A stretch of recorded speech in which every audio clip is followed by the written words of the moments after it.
It's time to think differently about healthcare, but how do we keep up? The days of yesterday's medicine are long gone, and we're left trying to figure out where to go from here. With all the talk about politics and technology, it can be easy to forget that healthcare is still all about humans. And many of those humans have unbelievable stories to tell.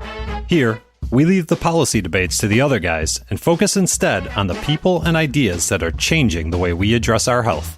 It's time to navigate the new landscape of healthcare together and hear some amazing stories along the way. Ready for a breath of fresh air? It's time for your Paradigm Shift. Welcome to the Paradigm Shift of Healthcare, and thank you for listening. I'm Michael Roberts, here today with my co-host Scott Zeitzer. Today, we've got some exciting news to share. We have moved the show from being a podcast to a regularly streaming show on Healthcare Now Radio. So you may just be tuning in for the first time, and if so, we wanted to give you just a quick background on what we're doing here with the show. Although it's our first episode, our first show on Healthcare Now Radio. This is actually episode 85 of what we've been doing with this. We've been doing this for a couple of years now. It's crazy to think about that, Scott. Huh? 85 shows. It's wild to be here. And, we've been looking at the many different shifts within healthcare. And because we've been doing 85 episodes, we started before COVID was a thing. And we were at the time talking more about how the consumerization of healthcare has been a major change. And I think that through all of the many changes that happened with COVID, through all the many things that are going on, this factor of consumerization still is a major thing that we're trying to figure out. And it keeps on shifting because of just all the many changes that have happened over the past couple of years. So we've been looking at this topic from a lot of different angles, but we're really going to be focusing in on medical practices because that's really a core part of the business that we do. When we interact with our clients, it's more around working with practices. And, when we talk about these kinds of things on a regular basis at p3practicemarketing.com, on our blog and all of the different content that we make there. And so definitely invite you to be a part of that conversation.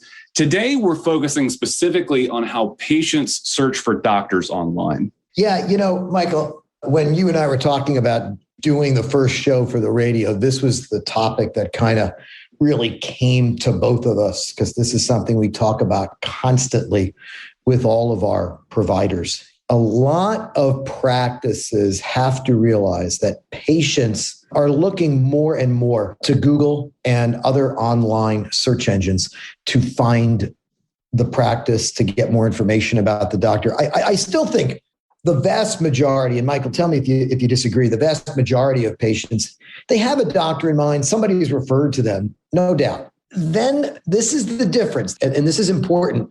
They don't just pick up the phone immediately. They need reassurance that the referral is appropriate. Because I do know, like when I talk to, previous generations, or maybe even 10 years ago, you got the referral from the primary care provider, and they automatically just picked up the phone and, that's where they went. And that is not the case anymore. Consumerization is definitely here to stay of healthcare. And I think COVID's just accelerated that.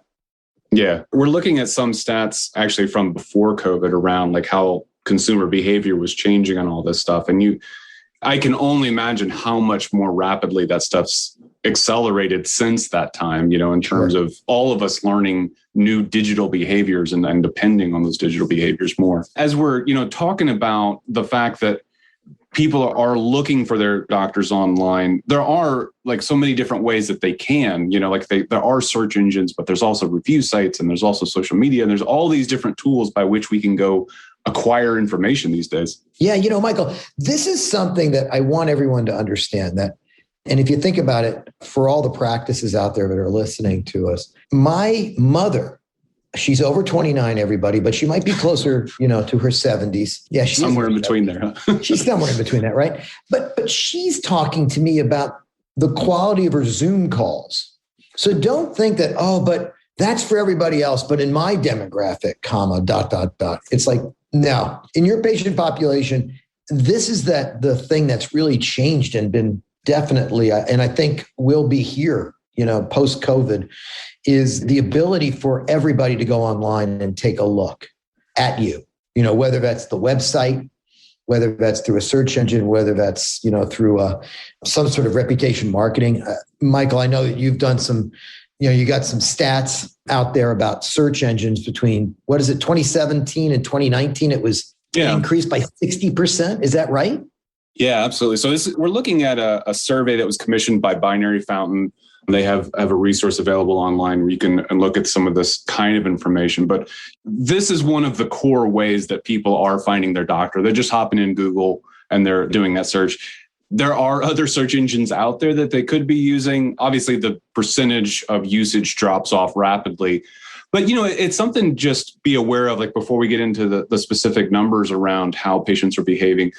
Google is going to have more competition at some point. Like as more and more concerns around privacy continue to arise, there are other search engines out there that are emphasizing that component of online search a lot more. And Google's supposedly trying to do better. And I don't want to sound too cynical on that, but they are trying to do better. But that is definitely a negative of who Google is and how their business operates, that they are definitely, looking into that data as much as they can. So it's going to be interesting to see how that develops over the next couple of years. But between 2017 and 2019, patients started using search engines more. They increased that percentage by 60%, using search engines to find a doctor. A lot of those patients were using terms like near me or near this town. So like if I'm looking for a doctor, orthopedic surgeon near New Orleans, near Metairie, out where I am. But that sort of learned behavior, because in order to get a better result from the search engine, you need to type in things like near me or near this town. You can see how patients have adapted to that environment and, are using it to try and get better results there. So, and what's interesting about this is, so let's say I do that search, orthopedic surgeon near Metairie. And when I look at the results, it's not just like I'm seeing the surgeon's website, right? Like it's not just like one result that says, go see Dr. Smith, and this is where you can find him. You've got a whole slew of results there.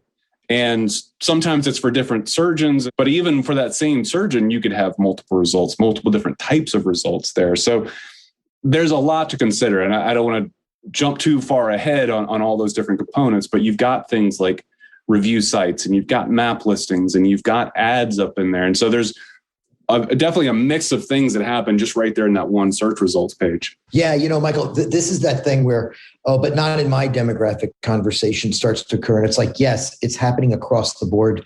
I go back to, boy, my mom better not listen to this episode. No, Mom, not now. But she is definitely doing this kind of stuff where she's going, somebody told me to go see but I read this review and I'm kind of leaning back because I don't get into deep conversations about, marketing for practices with my mom. And there she is doing it. And it is happening. And I go back to this whole thing of, they may know the doctor's name. They may not know the doctor's name. Often they do.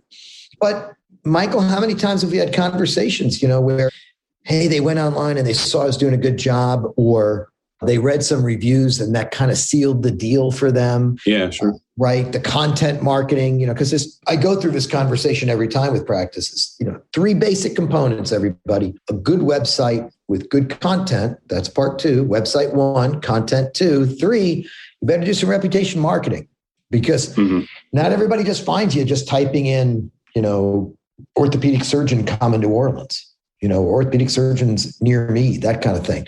They start looking for very specific things when they know what's wrong with them, which is a whole different conversation, right? Yeah, and it's interesting too, because we just very briefly mentioned advertisement, and I want to kind of pull back the curtain a little bit on that, because this is something that we've been working on with clients and seeing how Google is trying to change some of their behavior. This is happening for a couple of different reasons. One, there are some regulatory pressures that are increasing on Google. Yep. So it's having to play nice in the sandbox and having to behave. But there's also some stuff happening on the advertising side where it's in Google's best interest to make the process a little more opaque, to not let you see all the data that was available. And this is something that happened in organic search a while back. You used to be able to go into your analytics report and see that somebody searched orthopedic surgeon near New Orleans. But then Google started removing some of that data, and for some valid reasons as well. I do think that it's in everybody's best interest to not make so much data available to everybody, but that data was always available to the advertisers. So again, you can see where some of the cynicism starts to pop. Like, okay, you're interested in privacy, but not for the paying people. But then they are now starting to catch up on that side as well. So stuff's starting to become more opaque on the advertising side as well. And Google is pushing more and more like, hey, use our new machine learning systems instead of going and reviewing the data manually. Don't go look at all this information. Just let us do that for you. That's somewhat of a tricky scenario for marketers and for advertisers to have to trust Google in this kind of scenario.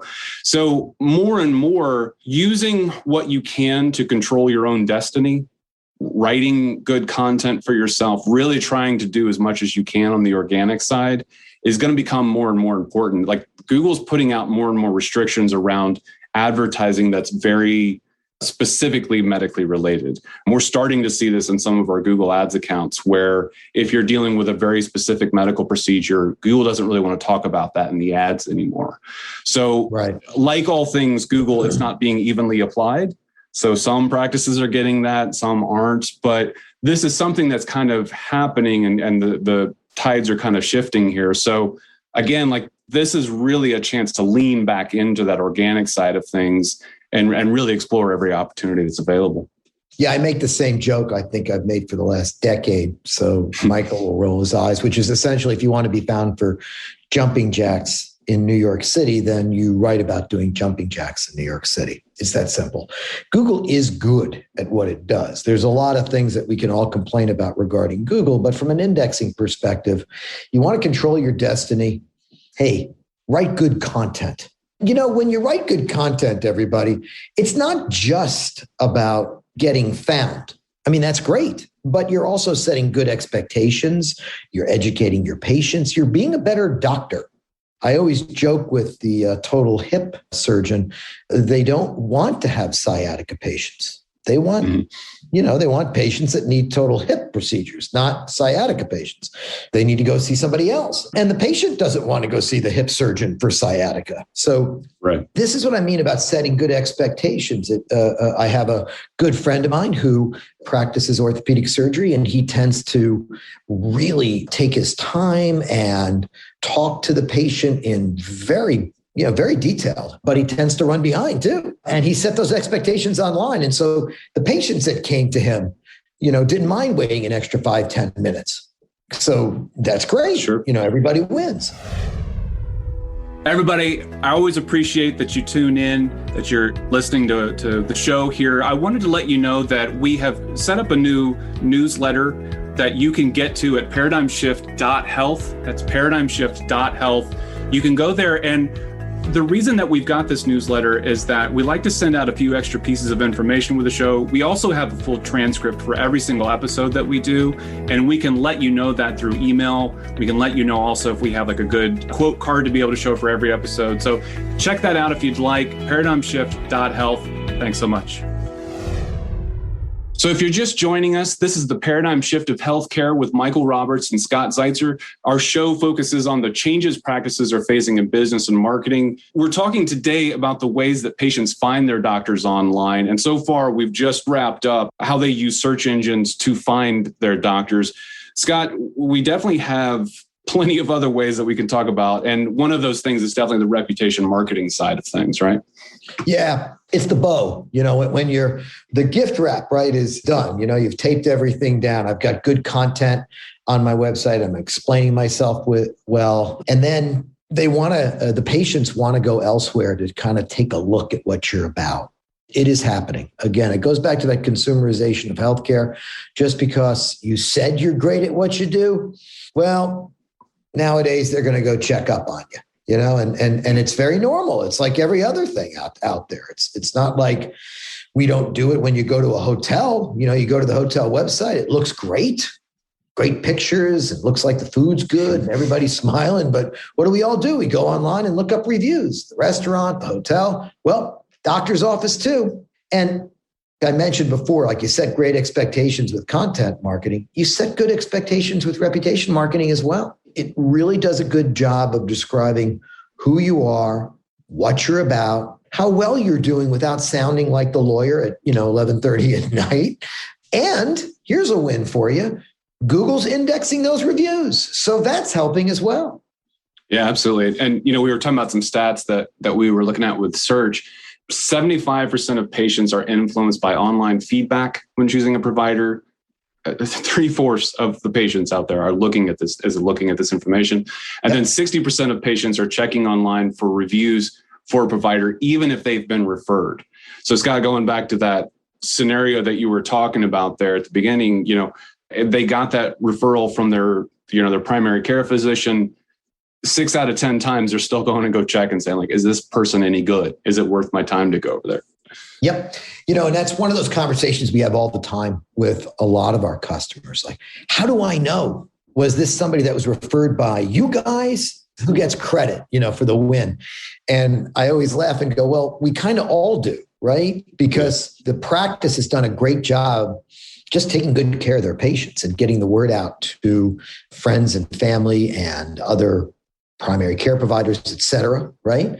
But ultimately, they need reassurance that this is the right pick. And this is that consumerization part, which really changed. And so, sure, you did a great job because you're taking good care of your patients. We're doing a good job because we're getting the word out that you are doing a good job taking good care of your patients. It really is a team effort here. And it's certainly possible to break down by doing some surveys where you could literally ask a lot of questions about, how did you find me? Did you look me up online? Did you even know about me before the procedure? That kind of stuff. There's a lot of good questions you can ask, which, by the way, can be weaved into a lot of reputation marketing surveys, so you can learn a little bit as well. I really do believe that it's critical for the success of any practice who wants to control their destiny to have good online marketing. I know I'm being a little subjective though. Yeah, absolutely. There's a point there where, like, all of these things weave together, but you need to make sure that all of them are carrying their weight, right? Like, you need to see those stats. You need to see that, like, hey, my website's doing what it's supposed to do. My reputation marketing is doing what it's supposed to do. I'm collecting enough reviews. And that really is like a big component of what makes reputation marketing worth it. Like, we talk about, is this reputation management, or is it reputation marketing? And if you're looking at it from the perspective of, I'm trying to get enough people's input so that I can show an accurate view of my practice, I'm getting that information out there, because the term management always just makes me think like, oh no, very Eeyore all of a sudden. Oh no, somebody left a bad review. Now I have to go. All patients hate me. It's like, it's not that. Like, so many of the providers that we do work with, the conversation may start off with, I got a bad review. What do I do about it? We do something like this service where we get the patients more involved. And then suddenly that score swings completely in the opposite direction, because that one patient that had a bad experience, or the few that did, were not the majority. They're not the regular experience of patients, but they cared enough to go say something about it. How do we make it easier for other people to share their experience too? And that's really what we're talking about. There are lots of different methods for making that happen, but that's the goal, is just getting more real feedback from people. Yeah, Michael, it's interesting you bring that up. So a couple of points come out of that. One is, if you're not doing any reputation marketing, no matter who you use, it tends to be only the people who are complaining that go online. In general, most patients who are taken care of and happy just go home. And they're smiling and they're happy, and they're certainly talking about you to their friends and family, but I don't think they're going to take the time to go online and write a rave review unless it's an amazing experience. In general, they're just like, man, am I happy that's over? I'm exhausted. So asking for that review while they're at the practice usually is the most successful way to get people to fill out a review. But that brings on its own weight. And this is one of those conversations I always have with the practice, because there's always going to be this balance between wanting to get more better reviews so that you have a better idea about what's going on. Sure, that's great. As well as just processing the patients through the day. Michael, you and I have had a lot of conversations, and so has our staff, about how best to work that request for information into the workflow. Yeah, and absolutely. I will go back to Michael. You said, what was it? 60% of the people are looking you up. That number is going to be higher post-COVID. I'm telling you, now that people are more in tuned, I go back to my mom, who I hope honestly is not listening to this. If she's the one giving the Zoom reviews, I'm telling you, just based on her lack of knowledge when it comes to computers, if she's doing that, she's also looking up that practice. She's looking into what they're saying, both positive and negatively about that practice. No doubt in my mind. Or they're getting their kid to do it, right? So I get it. You're going to have to change a little bit of workflow here. But if you don't, the consequences are that you're not going to get found, or you're not going to have the right review, and you're going to have a lot more time on your hands. And I mean it. It's going to happen. Yeah. And it's funny because we've certainly heard from people that the experience of getting reviews online, I mean, it almost feels like being an Uber driver. Did I deliver the traveler successfully, like a restaurant? Did they have, was the food to their liking? And there is an odd shift in how medicine is today as opposed to the past. But there are so many opportunities within this. It's not just about being nice and smiling, but it's about the opportunity to really demonstrate how much the doctor cares. And so many of the people that we've partnered with in this kind of service, that's the kind of stuff that comes through over and over. It's not just a show that you put on, but this is really where we're seeing people get the chance to shine and show who they really are without, again, having to sound like the lawyer on late night TV. So let's shift over to social media, which is a minefield all on its own. But let's talk about some social media stats. So again, that time frame of 2017 to 2019, patient usage of social media to find a doctor increased 621% from 7%. Let me pause you for a second. 621%. So 100% increase, that's twofold. Right. What is 620? Is that 12-fold? I mean, yeah. So we're going from 7% to 51%, just in terms of the number of people. And that's really rapid change in a large group of people in their behavior. 83% of people are seeking health information.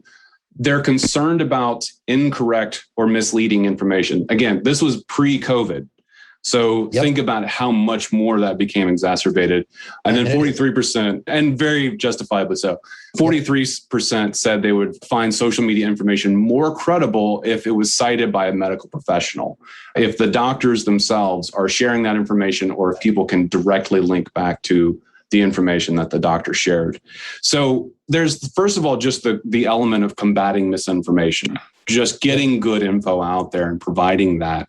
But there's so much more that's potential. You talk about this kind of like word of mouth kind of process. So we've got review sites, and then you talk about social media and those kinds of ways.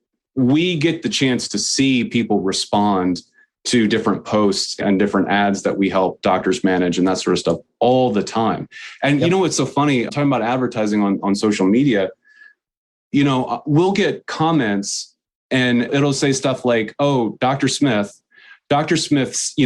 made such a big difference for me. My life is so much better because of this. And that, that's nice. That's very kind of that person. But then they'll go and tag somebody and say, see, Susan, this was who I was talking about. Such a completely different kind of behavior than what you would expect with just an ad that's running somewhere. There is that sharing component to all of this stuff. So there's the content that you can post directly from your page. And Facebook's making it harder for that stuff to show up in people's feed. It's a lot more of a pay to play space these days. But even the stuff that is being paid for, the advertising that's out there, still is getting that very natural kind of response and is being shared in a way that, I got to be honest, I didn't expect before we started running these kinds of campaigns, just how people would interact with that kind of material. So it's really fascinating to see what's working today as opposed to just a few years ago. I don't think that this kind of behavior was as common even that recently. Yeah, I was going to jump in and get into a detailed conversation with you about social media, but we're coming up towards the end of our broadcast. And I think we should actually have, Michael, just one show on social media because there's so many nuances to that. I can't tell you how many people just say, it's like, hey, I just want to be on Facebook. And I'm like, yeah, so who in the practice is on Facebook? Nobody. We hate it. I'm like, well, that may be an issue. And we can talk about it more because, again, we are coming up towards the end. I will tell you this. I'll say it over and over, guys. Good website, good content on that website, reputation marketing. Everything else can be based on that strong platform. Absolutely. Absolutely. Thank you so much for joining us today, for joining us here on our first radio episode. And then if you're a podcast listener, thanks again for joining us. If you'd like to learn more, feel free to visit our website at p3practicemarketing.com. We also have our Paradigm Shift of Healthcare for Ortho Practices resource. We've got that featured on the homepage, and it includes some of the insights that we've picked up from a lot of interviews that we've done with orthopedic surgeons who understand these many shifts that are going on. Thank you again for listening today. And until next time, have a great week. Thanks again for tuning in to the Paradigm Shift of Healthcare. This program is brought to you by Health Connective, custom marketing solutions for medtech and pharma. Subscribe on Apple Podcasts, Google Play, or anywhere you listen to podcasts.